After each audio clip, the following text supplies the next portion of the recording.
Raval Xatib rivoyat qiladi. Xatib Bag'dodiy va g'ayruhu va u kishidan boshqa muhaddislar anil xabari marfu'an hadis bayon qiladilar marfu bo'lgan holatida. Janobi payg'ambarimiz sollallohu alayhi vasallam marhamat qilib aytgan ekanlarki, la ta'khuzul hadisa illa amman tujizuna shahadatahu. Sizlar hadis degan Rasulullohning hadisini sizlar mana shunday odamlardan qabul qilib olmanglarki, magaram o'sha odamlarni islom dinida guvohliklarini xalq o'rtasida shariat qonunini oldida guvohlikka o'tishlikka layoqati bo'lgan odamlardigina og'zidan hadis ilmlarini qabul qilinglar. Har kim hadis ekan deb gapiraversa, uni olib amal qilib bo'lmaydi. Rasululloh aytayaplarki, o'sha har bir odam hadis gapiryapman desa, la ta'khuzul hadisa, sizlar har bir hadisni hadis deb ushlab olavermanglar. Illa man, magaram amman bir odamdan olinglarki, tujizuna shahadatahu, o'sha odamni guvohligini sizlar shar'iy durust deb biladilaring, mana shu odamlardangina hadisni qabul qilinglar. Shahodat degan so'z mana shu qozixonaga guvohlikka birovni taklif qilsa, u odamda agar Rasulullohning sunnatlariga biron amal qilmaslik bo'lsa, qozi o'sha odamni guvohligini qabul qilmay haydab chiqarib yuboradi. Ravo ibn Asokir an Malikin, ibn Asokir Imom Malikdan rivoyat qiladi. Bu kishi aytadilarki, la tahmilul ilma an ahlil bid'ah. Sizlar ilmni olmanglar ahli bid'atlardan. Ahli sunnat va jamoat aqidasidan ajragan odamlardan ilmni o'rganmanglar. Va la tahmilhu amman lam yarib bitalabi. Va yana bunday odamlardan ilmni olmanglarki, u ilm talab qilingan vaqtida kimdan o'qiganligi va kimdan ilm o'rganganligini aniq bilmasalaring, bu odamdan ham ilmni olmanglar. Wala amman yakzibu fi hadisin nasi, odamlar o'rtasida yolg'on gapiradigan odamlardan hadisni qabul qilib o'rganmanglar. Va in kana fi hadisi Rasululloh sallallohu alayhi vasallam la yakzibu, agarchandiki u Rasulullohning hadisida yolg'on gapirmay turgan bo'lsa-da, oddiy odamlarga yolg'on gapiradigan odati bo'lsa, shu odamdan hadis ilmini qabul qilib bo'lmaydi. Kalomul Manavi, Imom Manaviyki Sahihul Muslimning sharh qilgan Imom Manaviyning so'zlari, vaqola shayxul mashoyixi, u kishi aytgan ekanlarki, mening shayxlarimning shayxi al-Imom Allomatu Shayxi Ibrohim al-Bojuri Misri, mening ustozlarimning eng katta ustozi Ibrohim Bojuri degan odamiki, u asli Misrligida, fi oxiri xoshiyatihi ala shamoil, shamoil degan kitobni tepasiga bu kishi sharh yozgan ekanlar.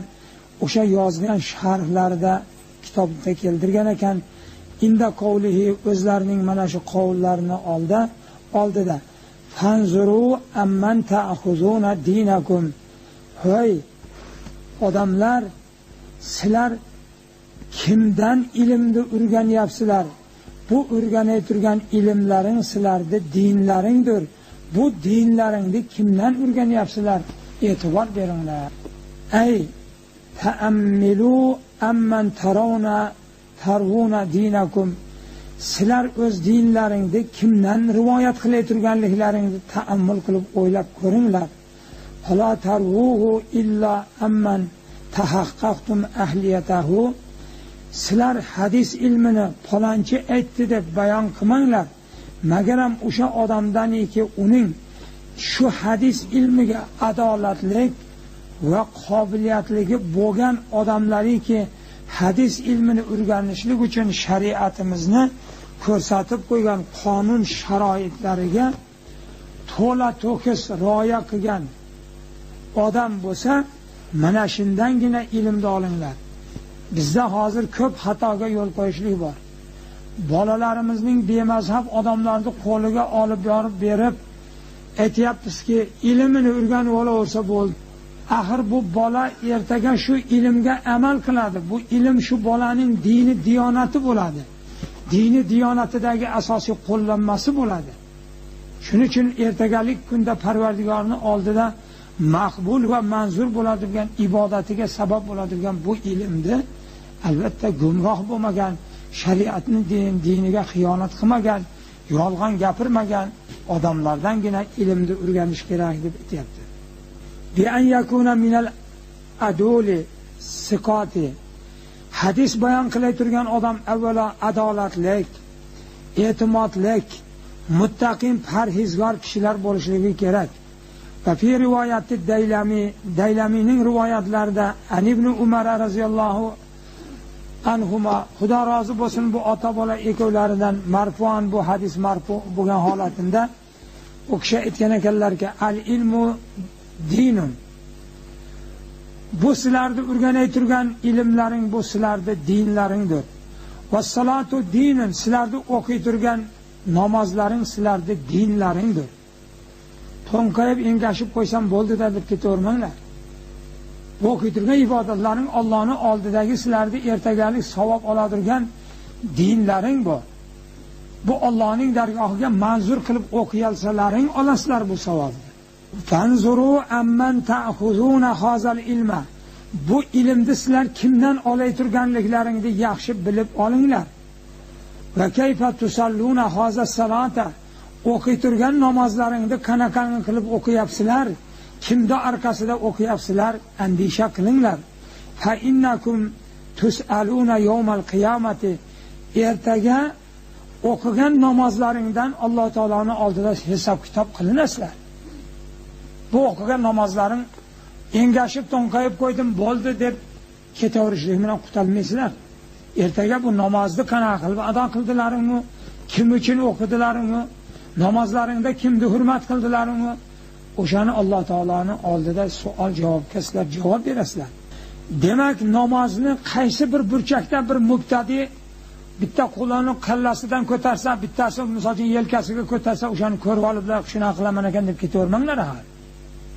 Qilay turgan namozlaringni bir hisob kitobini qilinglar. Nimaga amal qilyapsizlar shu qilay turgan? O'zini ilmini nima ekanligini bilmagan nodon odamlar bugun yolonbosh o'qisa, bu mulla deb yolonbosh o'qirsak, bugun sunnatni tark qilib ketayotgan bo'lsa, biz ham bu mulla deb sunnatni tark qilib ketaversak, safarga chiqsa namozni farz vaqtini rioya qilmay, namozni o'z vaqtida o'qimasdan farz bo'lmagan vaqtida ham o'qib ketaversak, qanaqa bo'ladi namozimiz? Shuning uchun Jami' Sag'ir degan kitobda Janob Rasulullohning hadislari yig'ilgan shu kitobda kelib kelganki, anna hazal ilma dinun. Rasululloh aytibdilar ekanki, "Hey ummatlarim, mana shu sizlarni o'rganay turgan ilmlaring sizlarni dinlaringdir. Fanzuru, qaranglar, amman ta'khuzuna dinakum. Sizlar dinlaringni kimdan qabul qilib olyapsizlar?" Demak, diniy ilmni o'rganishlikda sizga diniy ta'limni o'rgatadigan olamingiz shariatning qonunida adolatlik, omonatdor, umrida Alloh taolodan qo'rqinch bilan hayot kechiradigan, Xudo qilma degan ishdan o'zini ijtinob qilib saqlaydigan odam bo'lgan taqdirdagina undan shariat ilmini o'rgan. Va hazal ilm al-murad bihi al-ilmu shar'iy. Yuqoridagi hadislardagi kelgan ilm degan gapdan Rasululloh sallallohu alayhi vasallamning murodlari ilmi shar'iy ki as-sodiqu bit-tafsiri. Amallariki shariat tomonidan buyurilgan amallariki sodiq to'ppa to'g'ri kelardi. Bit-tafsiri ahli sunnat val jamoat aqidasidagi tafsir qilingan oyatlarga to'g'ri keladigan shar'iy amaliyotni iroda qilyapti. Val hadisi o'qigan qilay turgan amalingiz Janob Rasululloh sallallohu alayhi vasallamning hadislariga muvofiq bo'lishligini iroda qilinyapti. val fiqhi va fiqhiy masala ilmga muvofiq bo'lishligini iroda qilinyapti. Shuning uchun janob Rasululloh sallallohu alayhi vasallam aytdilar: "Ma ubidallohu bi shay'in afzala fi dini min al-fiqhi." Hech bir inson Allohga manzur ibodat qilolmaydi magaramiki o'sha Allohga shunda manzur bo'ladiki, u fiqh ilmiga muvofiq bo'lgan bo'lsa, masalaga muvofiq bo'lgan ibodatgina Allohga qabul bo'ladi. Shariatni ko'rsatgan qonuniga, masalasiga muvofiq bo'lmagan ibodatni Rasululloh aytadilar, Xudo qabul qilmaydi deyapti. Masalaga muvofiq bo'lsa, nima qiladi? Wala faqihun wahidun ashaddu ala shaytoni min alf abidin. Bitta fiqh ilmini biladigan odam shaytonga 1000 ta obidni adashtirishlikdan ko'ra qiyinroq shaytonga. Shayton 1000 ta xudojo'y kechasi bilan namoz o'qib, kunduzi bilan namoz o'qigan ilmsiz odamlarni 1000ini shayton 1 soatda adashtira oladi, ammo bitta masaladan odamni adashtira olmaydi. Va likulli shay'in imadun. Rasululloh aytlarki, har bir narsani ko'tarib turadigan ustuni bor. Va imodud din al-fiqh. Dinning ustuni fiqh ilmi. Oyat hadislardan istinbot qilib chiqarilgan ahkomlar shu dinni ko'tarib turadigan ustuni shu. Fiqhiy ilmlarga amal qilmagan holatida hadisga amal qilib qaytdan yo'l topadi u odam. Valla shakka, hech qanday shakki shubha yo'qki, anna hazihi salasata, albatta mana shu yuqoridagi bayon qilingan narsaki, amali shar'iy ki tafsirga, hadisga, fiqhga muvofiq bo'lgan mana shu 3 ta narsa hiya dinu, mana shu narsani haqiqiy din deb aytilinadi. Va ma adaha tabi'un lahuma. Dinimizning boshqa amaliyotlari, boshqa hujjatlari mana shu 3 ta narsaga tobi deb aytilinadi. Vaqad alimta hala dini haula'il mubtadi'in al-fusaq. Vaqtiki shunday bo'ladigan bo'lsa, ko'cha-ko'ylarda uyalmasdan namozning vaqtini rioya qilmagan, namozning ichidagi sunnatlarni, vojiblarni rioya qilmagan bu mubtadilarning din ishidagi holini bilganingizdan keyin siz ko'rdingiz mana shu ma'lumot bilan va ma hum alayhi min az-zalalil mubin, va ularning amal qilib turgan narsasining ochiqdan ochiq gumrohlik ekanligini va muxolafata sabilil mu'minina, mu'minlarning, umumiy mu'minlarning yo'liga muxolif ekanligini bila turib, faman sha'a an yakuna minhum, shuni bilib turib o'sha jumlasidan kimiki bo'lishligini istasa, falyahuz dinahu anhum, mayli ular o'z dinlarini o'shalardan ushlasinlar.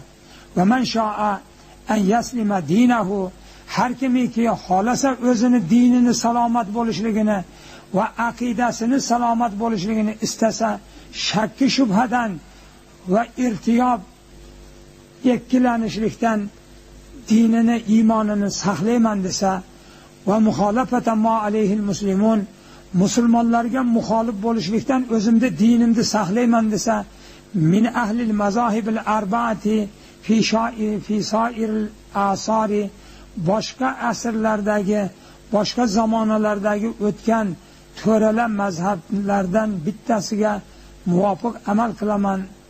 Val ahqob, asrlar bo'yi o'tgan shu mazhablarga amal qilaman desa, fal yajtabih, ana shu toifa odamlardan ijtinob qilsin, kullal ijtinobi, butunlay ijtinob qilishlik bilan ijtinob qilsin. Chunki bularga yaqin kelishlik dinni ayblab qo'yadi, diningizga shubha solib qo'yadi, qilay turgan amalingizga e'tiborsizlik ko'chasiga sizni olib kirib qo'yadi. Va yuhafiza kullal muhofazati ala ittiba'i ahkomi mazhabihi, har bir odam jiddiy jahd qilsin, o'zining mazhabini ko'rsatgan qonunlariga amal qilmoqlikda, o'sha qonunning kullan muhofazat qilishlikka jiddiy jahd qilsin. Val iqtidoi bi ulamoi ahli sunnati val jamoati, ahli sunnat val jamoati ki bular hudot til muhtadin, hidoyat yo'lini topuvchilarga yo'l boshchilik qilgan ahli sunnat val jamoat ulamolarning yo'lidan hargiz chiqmasin bu odam. min ahlil mazahibil arba'ati siva man ishtahara minhum bi bid'atin, shu ahli sunnat val jamoat mazhabidan tashqariga chiqqan, o'zini ilm bilan shuhrat topgan kishilarga, o'shanga o'xshagan odamlarni yo'liga yuribmasin. Hozirgi kunda Muhammad ibn Abduvahhobning toifalari bulardan o'zlaridan 600 yil ilgari o'tgan Ibn Taymiya degan odamning bid'at yo'llarini o'sha odamdan o'rganishadi. O'shani kitobidan amal qilishadi. Hozirgi kunda ham xotin taloqlarni, 3 taloqlarga o'sha vahobiylarni o'sha fatvosiga amal qilishib turib xabar yo'l topib beryapti. Agarna to'ralar mazhabda ham 3 taloq bo'lgan odamni yarashligi uchun shariatda yo'l yo'q. Ibn Taymiya va man wafaqahu va Ibn Taymiyaga muvaffaqatchilik qilgan ala saqatatihi allati, uning behuda gaplariki, shunda siqta gaplariki, xalafa biha, u muxolifatchilik qilganda shu gaplarni gapirishligi bilan jumhural ulamoiddin, diniy ulamolarning kullisiga u muxolifatchilik qilgan edi. Va a'immatil muslimina, musulmonlarning imomlarining barchasiga ular muxolifatchilik qilgan edi. Va sara bizalika uhdusatan fil alamina, shuning uchun bular dunyoda xalq o'rtasida bir yangi paydo bo'lgan bid'at ishini ixtiro qilguvchi o'yinchoq bo'lib qoldilar. Va huwa imomu haulai talabatul mubtadi'in, bu Ibn Taymiya bugungi kunda mubtadi'in talabalarning yo'l boshchisi hisoblanadi. Fima xalafuhu fihim mazhabal muslimina, musulmonlarning mazhablariga muxolifatchilik qilishlikda tamomiy mubtadilarga Ibn Taymiya ustozlik vazifasini qiladi. Min man'il istig'osati va safari li ziyarati sayyidil mursalin va sairil anbiya va solihin. Shu Ibn Taymiya o'zini yozgan kitobida Rasululloh sallallohu alayhi vasallamdan yordam talab qilishlikni man qildi. Rasulullohning ziyoratiga borishlikni man qildi. Bu Rasululloh sayyidil mursalin deb Qur'onda yod qilinadi. Vasoiril anbiyo'i solihin, boshqa anbiyolarning, yaxshi odamlarning qabrlariga ziyorat qilishlikni bu Ibn Taymiya mushriklik deb aytdi. Shu gapni vahobiylar shu odamning gapidan o'zlariga olib, bular ham ziyoratga borishlik mushriklik, kofirlik deb, o'shaning uchun bular ham bu gapni chetdan ko'tarib xalq o'rtasida tarqitdi. Valikawni shani haula'il mahzulin al-maghrurina mabniyan ala zuhrifatil alfaz,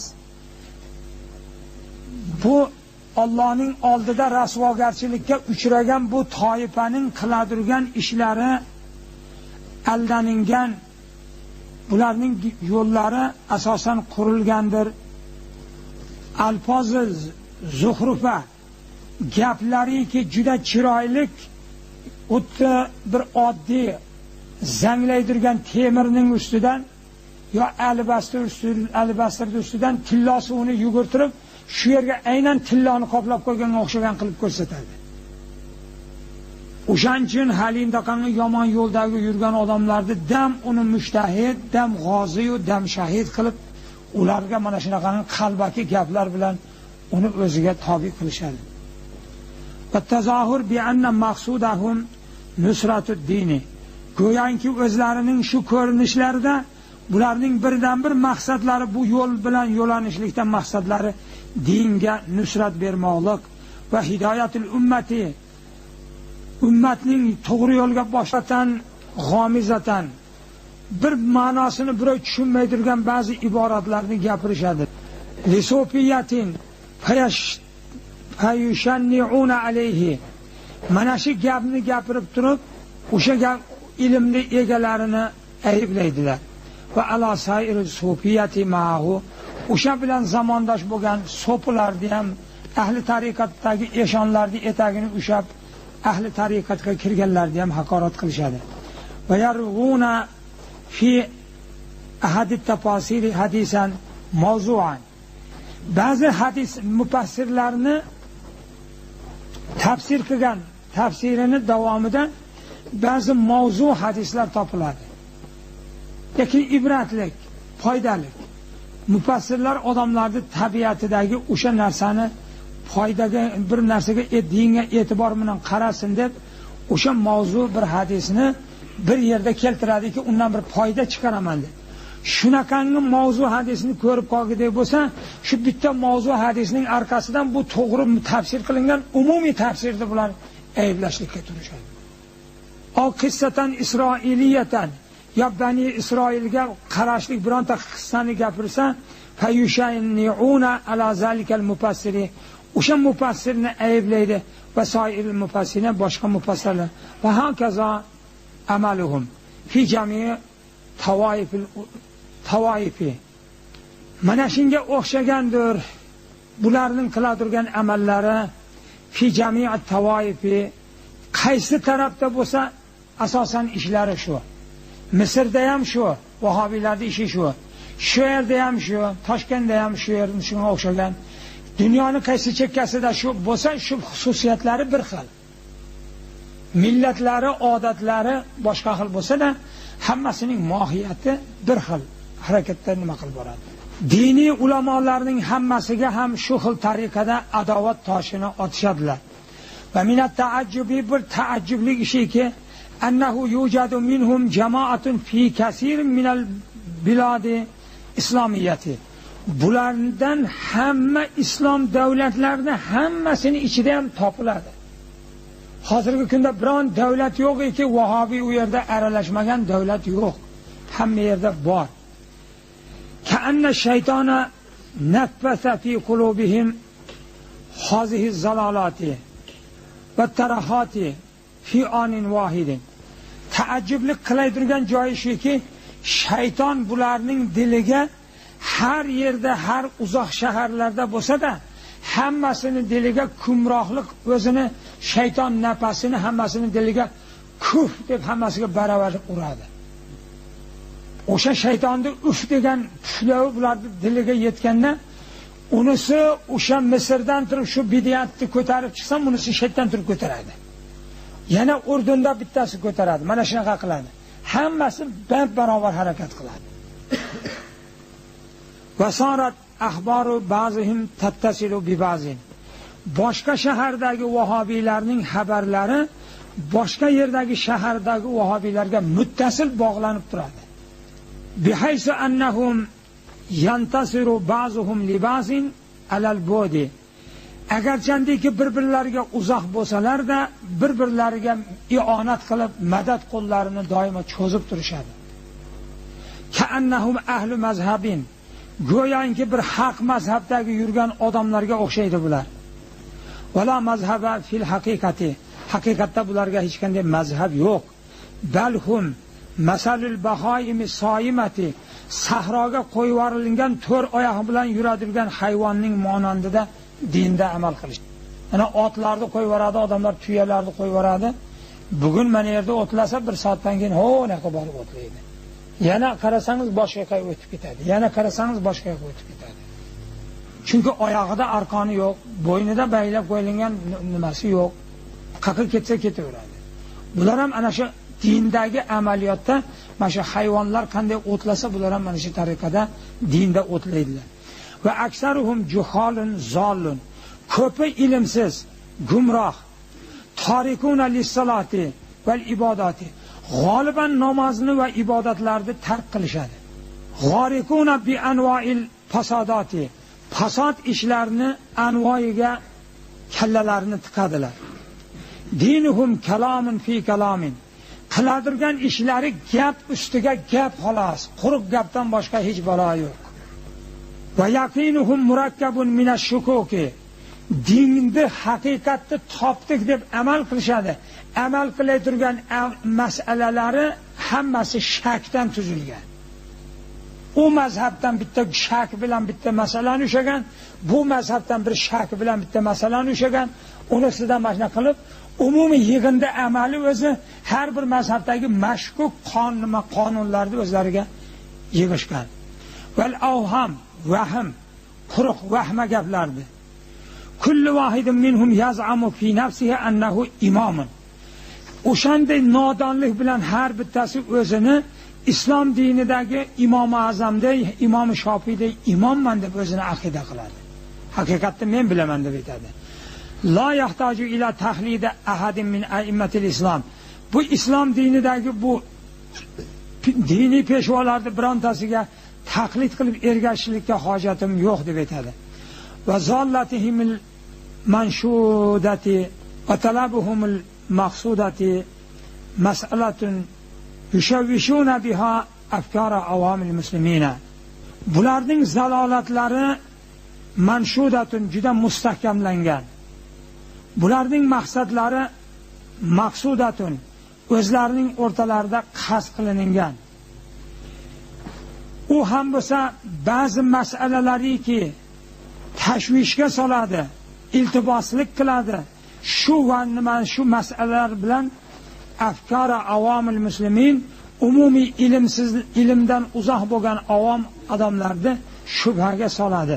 Va yatarizuna va qad nabbahal ulamo ala xataihi fiha va annaha zallatun min zallatihi va hafwatun min hafawatihi tarahum yunjirunaha.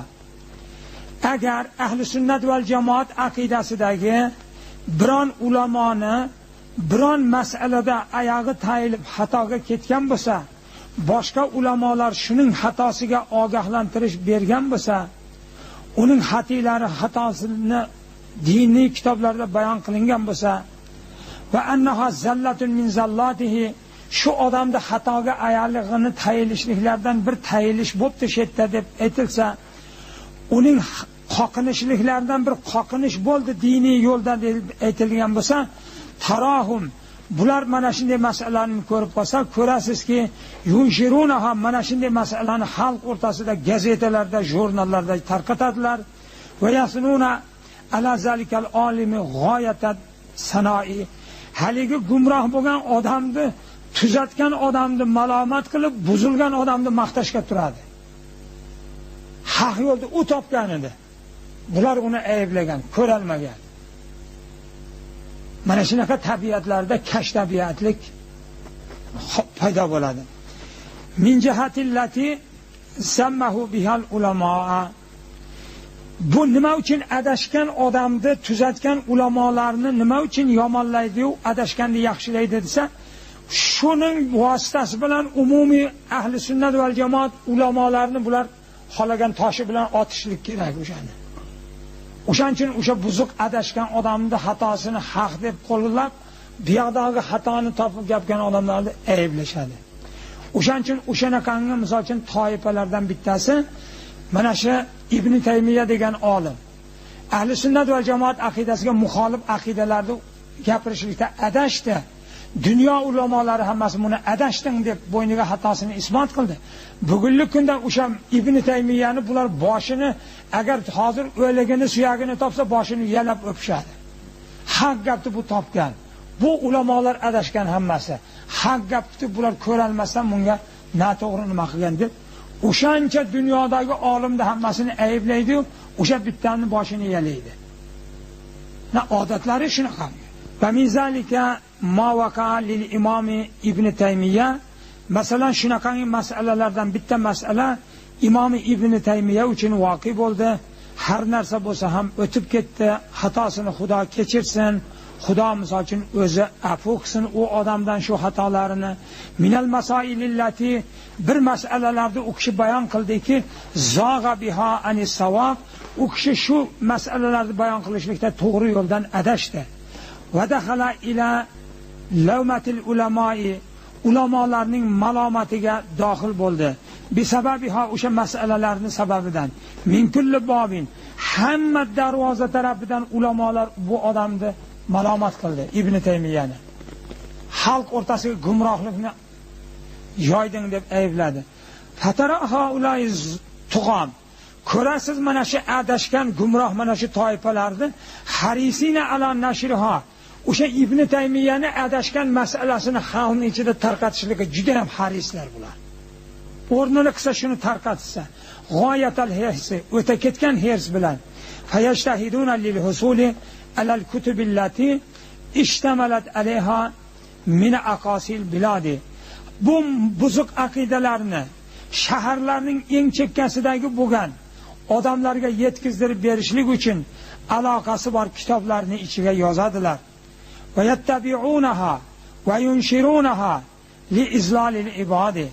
O'sha botil adashgan masalalarni matbaalardan chiqaradilar va uni gazetalarda, jurnallarda xalqqa tarqatadilar. Nima uchun? Li izlalil ibadi. Xudoning yaxshi bandalarini adashtirishlik uchun. Mana bir vaqtida Islom Nuri gazetasida Ibn Taymiyani bitta buzuq maqolasini Toshkentdagi nazorati diniyadagi Mamasharif Juman degan o'sha nimani muharriri yozib chiqdi. Yozib chiqqandan keyin biz vodiy ulamolarining oliy hay'ati o'sha nimasiga bosmaxonaga borib, o'shani topib, biz O'zbekiston, biz Hanafiy mazhabda amal qilamiz deb yursak, bu Islom gazetasida shuncha dunyodagi ahli sunnat va jamoat ulamoni biron maqolasi qurib ketib, dunyoda shu adashgan, dunyodagi gumroh bo'lgan shu odamning maqolasini nimaga yozasan deb tanqid qilinganda, u shayx deyilgan u kishini adashgan yo'q, u anandakan deb juda bizga u juda nechi bahona balad keldi. Meni qo'limda Shavohidul Hakam bor edi, shu kitob olib olgandim. Kim biriga o'tirgizdik. Biz shuncha odam shu odamni xatoliklarligiga yozilgan kitoblardan hammamizning hujjatimiz bor. Ahli sunnat va jamoat aqidasiga muxolif masalalarda adashgan bu odam. Endi gap shuki, xo'p deb shu ishni qabul qilsang, shu ishingda ishlayverasan. Agar xo'p deb qabul qilmay turgan bo'lsang, shu ishdan hozir bo'shatamiz, o'rniga boshqani qo'yib ketamiz desak, biroq inaga hangimim uchib qoldi. Bir Mahmudjon degan nazorati diniyada bitta yigit bor ekan, u ham chetga keldi, majlisga shu o'tirdi. U ham aytdiki, men dedi, falon davlatga bordim dedi. O'sha yerda eng davlatning markaziy kitobxonasiga kirsam, kitobxonani bir burchagiga dahriylar deb yozib, o'sha yerda Jamoliddin Afg'oniy, Sayyid Qutb, bu Muhammad ibn Abduvahhab, Ibn Taymiya, mana shunga o'xshagan odamlarni hammasini o'zini bibliotekaning bir burchagidan alohida ayirib, tepasiga dahriylar bular deb sarlov maqola qo'yib, ayirib qo'yibdi dedi, Islom davlatida dedi. O'shani ko'rganimda men hayron bo'ladim dedi. Nimaga bunaqa qildi ekan bu odamlarni adashgan deb yozib qo'yibdi bu yerga desam, bu to'g'ri gap ekan dedi. Men dedi, haqiqatan bularni, bu odamlarni aytib turgan kitobdagi gaplari ham to'g'ri dedi. Lekin men o'zim ko'rib keldimki, islom davlatlarining o'zida ham bularni gumroh deb o'zini kitobini, o'zini jamoatini, imomlarini ayirib qo'ygan ekan dedi. Shundan keyin u bo'shashib, bo'pti, endi nima qilmayman, bilmasdan xato qilib qo'ygan. Endi minbat vahobiylar imomlardan hech qanday maqola yozmaymiz. Nima deb, lekin uzrini bayon qildi. Mana ko'rdingizki, dunyoda eng kerak bo'lgan masala dunyoda to'lib yotibdi. O'shanda Islom Nuri degan gazetaga vahobiyning maqolasini yozib tarqatib yotibdi. Bular shunaqangi. Va hum yuhsinuna annahum yahsabuna annahum yuhsinuna sun'a. Xudoy taolo Qur'oni Karimda shu munofiqlarni haqida, adashgan toifalarni haqida Xudoy taolo mana shu oyatda aytib ekanki, a'uzu billahi minash shaytonir rojim va hum yahsabuna annahum yuhsinuna sun'a. Bu kofirlar hisoblaydilarki, o'zlarining yaxshi ish qilyapmiz deb o'ylaydi. Vaholanki o'zlari kofir, Xudoning diniga qarama-qarshi, Xudoning rasuliga qarama-qarshi ish qiladi-yu, o'zlarining nazarlarida biz juda yaxshi ish qilyapmiz deb o'ylaydi. Bu oyatga muvofiq bular ham, bu bemazhab, bu mubtadiylar ham dunyoda juda yaxshi ish qilyapmiz deb o'zlari hisoblaydilar. Vaholanki Allohning, Xudoning rasulining nazdida eng aqbah, yomon gumrohlik ko'chasiga bular tayilyaptiki, shuncha 1400 yildan beri ittifoqlikdagi kelgan shu katta dunyo qismidagi sunniylarni o'rtasini bir-biriga adovat paydo qilib, dushmanlik fitnasini kunda urug'ini ekib ko'paytiryapti. Vaqat tabau ilal on asharata kutubin minha faminha ma sarraha bihi bishirkil mustaghisina bisayyidil mursalin. Shu vaqtigadir o'sha Ibn Taymiyaning yozgan kitoblaridan 10 ta kitobni matbuotdan chiqardilar. 10 ta kitobini matbuotdan chiqarib, kitob shaklida olamga tarqatdilar. O'sha bitta kitoblaridan bittasi Sayyidil Mursalin, Janobi Rasulullohning payg'ambarlarning sayyididan istig'osa qilishlikni mushriklik deb aytdilar va boshqa payg'ambarlarni ziyorati qabrlariga borishligini mushriklik deb aytdilar va ibodi solihina, yaxshi odamlarning qabrlariga ziyoratga borishlikka uni borishlikni ular mushriklik deb aytdilar. Albatta men sizga aytgan edim-ku, Rasululloh sallallohu alayhi vasallam Hajjatul Vadoda aytdilarki, ayyuhan nas, hey odamlar, inni qad nahaytukum an ziyarati quburikum, men sizlarni ilgari qabristonlaringni ziyoratidan nahiy qilardim. Ala zuruha, mana bugundan boshlab sizlarga ruxsat, ziyorat qilinglar degan Rasulullohning hadisini ziddiga qabristonga ziyoratga borgan odam mushrik bo'ladi deb hammaga e'lon qilyapti. O'zlarini nazarlarida odamlarni dinga boshlayapmiz deydi-yu. Din deb nimani aytamiz? Din o'sha Rasulullohning ko'rsatgan dinini, yo'lini din deb aytamiz. Bunaqangi mubtadiylarning o'z fikri bilan tuzib tushgan yo'lini biz diniy yo'l deb tan olmaymiz. Biz Rasululloh aytdilarki, zurul qubura, qabristonlarni ziyorat qilinglar. Fa innahu tuzakkiruhumul oxirata. Ziyorati quburga borsalaring, ziyorati qubur sizlarni oxiratda eslaringga soladi. Dunyo ishiga bo'lgan muhabbatlaringni kamaytirib, oxiratlaringni obod qilishlik uchun kerak bo'ladigan ishlarga sizlarni qistaydi. O'limni yodlaringga keltiradi. Va minha kitobin sammahul Furqon. Ularning ichida Furqon deb nom sarlavha qo'yilgan kitobi bor. Baynal avliyoir rahmon va avliyoush shayton. Xudoning do'stlari bilan shaytonning do'stlarining o'rtasining ajratuvchi kitob deb xat yozgan. Go'yoki o'zlari shaytonning avliyolari-yu, o'zlarini Xudoning avliyosi deb da'vat qiladi. Bu ahli sunnat va jamoat mazhabidagi ahli tariqatlarga bo'ysunib itoat qilganda bularni shaytonning avliyolari deb yod qilishadi. Ja'ala fihi minal qismi sani jamoatan min akabiril avliyai Kasayyidi Muhyiddin ibn Arabiy. Shu kitobning ikkinchi qismida dunyoga avliyoligi sobit bo'lgan, karomati hammaga ma'lum bo'lgan avliyoullohlardan Sayyid Muhyiddin ibn Arabiy degan kishini Xudo rozi bo'lsin, nafa'anallohu bi barakatihi, Muhyiddin ibn Arabiyning yozgan kitoblari shu vaqtda xalq o'rtasida foyda berib kelyapti. Iloya bizlarni ham u kishini yozgan kitobi bilan foydalantirsin. Hatto kaffarahu va huwa sultonul orifina. Muhyiddin Arabiy Xudo tanigan odamlarning eng podshosi deb hisoblansa-da, ammo vahobiylar uni mushrik, kofir deb hukm qildilar. Va imomul ulamoil amilina, u kishi amal qilgan ulamolarning imomi bo'lib hisoblanardilar. Summa kullama waqa'a fi yadihim kitobin min hazihil qabili yusari'una ila tab'ihi. Vahobiylarning qo'liga mana shunaqangi kitoblardan bironta kitob tushib qoladigan bo'lsa, tezlik bilan matbaaxonalarga pul xarajat qilib tarqatishga harakat qiladilar. Va nashrihi, uni tarqatishlikka. Va min zalikal kitob Ibnul Qiyamil musamma Ighosatul lahfon fi masoidi shayton. Bu Ibn Taymiyaning shogirdlaridan Ibn Qiyam Javziy degan odam bor. Buning yozgan kitobi Shir'atul Islomning hoshiyasida ko'proq yozilgan. O'sha kitobning sarlavhasi Ighosatul lahfon, hayron bo'lib qolgan odamlarga yordam berishlik, fi masoidi shayton, shaytonning tuzog'iga tushib qolgan odamlarga yordam berishlik degan sarlavha bilan kitobni bosib chiqqan. Kitob misol uchun Vahobiyning o'sha Ibn Taymiya imomining shogirdi Ibn Qiyam Javziyning tarafidan yozilgan.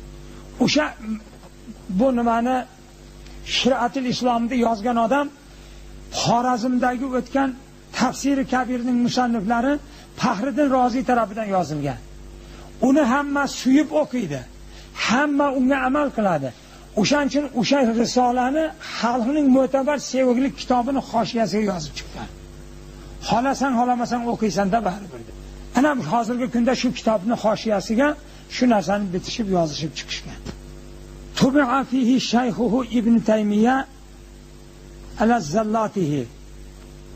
Tab qilgan o'sha kitobning ichida o'zining shayxi Ibn Taymiyani ala zallatihi uni gumrohliklarini va shanna'a kull tashni'i fi kitobihi sorim ala zoirina val mustaghizina bi khayril anam. Odamlarning eng yaxshirog'i Rasululloh sallallohu alayhi vasallamning payg'ambarlarini ziyoratiga keluvchilarni qat'iyan ayblagan va undan boshqa anbiyolarni, avliyo kiromlarni va misluhu Ibn Abdul Hadi, yana tog'im bularning eng katta imomlaridan, bularni yo'lida kitob yozgan Ibn Abdul Hadi degan fi kitobihi sorim mil mubki, ya'ni odamning urush bilan indatmay qo'yadirgan kitob Firraddi ala Sabaki, Sabakining raddiga degan Taqiyidimni Sabaki degan odam o'tgan. Mana Ibn Taymiyani oti Taqiyidimni Ibn Taymiya. Bu yana tag'in Taqiyidimni Sabaki degan olim ham o'tgan. U mana Ibn Taymiya mubtadidan bu 100 yil keyin o'tgan. Uni kitobini hammasini bu odam rad qilgan. Endi ustozini oqlashlik uchun buni raddiga u kitob yozgan. Abdul Hadi kitob yozgan. Va huwa bi'sal kitob. Bu Abdul Hadining kitob yozgan kitobi qanday yomon kitob. Robbana la tuzigh qulubana ba'da iz hadaytana. Buni kitobini ko'rgan odam Allohning mana bu oyatini o'qisinki, Parvardigorim, adashtirmagin bizlarni, qalblarimizni avval bir marta hidoyatga solgandan keyin adashtirmagin deb Xudoning bu oyatini o'qish kerak, uni kitobini ko'rgan odam. Va hablana milladunka rahma. Parvardigoro, o'zingning nazdingdan bizga hiba qilgin, o'zingning rahmatingni. Innaka antal vahhab. Sen haqiqiy in'om ihson egasisan, bandalaringga hidoyatni hiba qilib beruvchisan. Valhamdulillahillazi afana mimma ibtalahum bihi minaz ziyaghi. Kitobni yozgan odam aytadiki, Xudoga hamd sano bo'lsin. O'sha Xudoyiki siz bilan bizga ofiyat beribdi, mimma on bir balodaniki Xudo ularni bunga mubtalo qildi, u gumrohlik yo'liki, shuniga siz bilan bizga muhabbat bermasdan shu yo'ldan siz bilan ofiyat bizga ofiyat beribdimi? Shu Xudoga hamd aytishligimiz kerak. Allohning katta in'omi shu. Agar bizni ham oyog'imizni, masalan, dilimizga shuni muhabbatini solib qo'yganda, ya'ni shaytonning eshagida o'sha tarafga yugurganida hangravoq. Boshqa yerda namoz o'qisang namoz bo'lmaydi deb o'shalarning orqasidan borib namoz o'qtirib o'qib yurgan bo'lar edi. Lekin Alloh bizni shu ko'chadan saqlabdimi? Xudoga hamd aytaylik. Fizalika an jodati hudahu. Alloh subhanahu va taolo o'zini to'g'ri yo'lidan nasib qilib ekan. Valhamdulillahillazi hadana li hada. Xudoga hamd sano bo'lsinki, siz bilan bizni to'g'ri yo'lga boshlagan. Va ma kunna linahtadiya laula an hadanalloh. Alloh siz bilan bizni shu ahli sunnat va jamoat yo'liga agar Xudo boshlamaganda biz bu yo'lni o'z aqlimiz bilan to'g'ri deb topolmagan bo'lardik. Va ha ana ahtimu hazar risolata bi abyatin min qasidati tabiatul gharra fi madh sayyidil anbiya. Tabiatul gharra fi madh sayyidil anbiya degan kitobdan bir qancha she'rlarni yozganman. Shu she'rlarni o'qib berishlik bilan shu mazhabdan toygan odamlarning haqidagi kitobimizni xotima beramiz deb o'zlarining gaplarini shu yerga kelib tugallabdilar ekan.